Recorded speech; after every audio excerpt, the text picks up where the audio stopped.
네, 바로 배양진 기자와 이슈 체크 해보겠습니다. 자, 배 기자.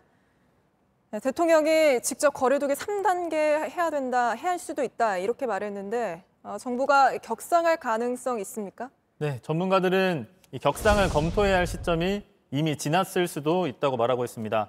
밀폐된 실내로 사람들이 모이는 겨울철 확산 위험이 더 클 수 있다는 지적은 꾸준히 나왔습니다. 네. 하지만 정부는 지난달에 오히려 이 사회적 거리두기 단계 기준을 느슨하게 풀어줬습니다. 네. 그리고 그 기준마저도 제때 지키지 않았습니다.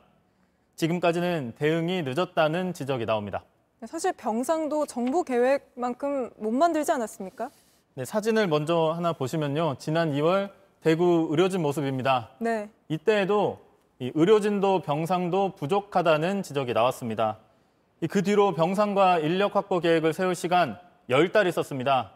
이 10달은 현장의 의료진과 방역 인력이 힘겹게 버티면서 벌어준 시간인데 이 시간 동안 의료진도 병상도 계획만큼 준비하지 못했습니다. 정부는 네. 오늘 병상 확보 계획을 또 내놨습니다.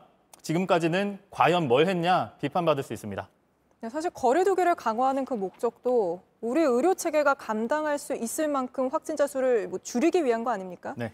그러면 의료 대응 시스템을 좀 늘리거나 아니면 확진자 수를 확 줄이거나 이렇게 했어야 됐을 텐데 왜 제대로 거리두기 격상 설정도 못하고 또 병상도 그만큼 만들지 못한 건가요? 이 의사결정 구조에 문제가 있었다고 봐야 합니다.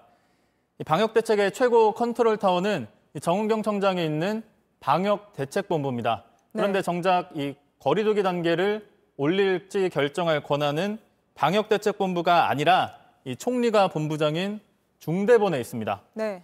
이 정부는 방역과 경제 두 마리 토끼를 다 잡겠다고 했었는데 실제는 방역보다 경제에 힘이 실리면서 방역 전문가들의 의견이 제대로 전달되지 않았다는 지적이 있습니다. 그럼 실제로 질병관리청의 의견이 잘 전달이 안 됐습니까? 네, 사례가 있습니다. 지난달 18일에 있었던 일입니다. 정은경 청장과 전문가들이 긴급회의를 열어서 빨리 2단계로 올려야 한다고 의견을 모았습니다. 네. 하지만 수도권의 경우 일주일 정도 뒤에야 2단계가 됐습니다. 이 코로나 확산 상황에서 일주일이면 상당히 긴 시간입니다. 네, 그렇죠. 문제는 앞으로 오잖아요. 3단계로 격상을 한다면 이걸 좀 줄일 수 있습니까? 이미 시점이 많이 늦었습니다. 3단계로 올려도 적어도 연말까지는 하루 1,000명 안팎의 환자를 견뎌야 하는 상황입니다. 지금 일상 어디에서 감염돼도 이상하지 않습니다. 사회적 거리두기가 강조되고 있는데 이 가까운 동료나 친구도 조심해야 한다는 지적도 있습니다. 네, 알겠습니다. 여기까지 듣겠습니다. 배양진 기자였습니다.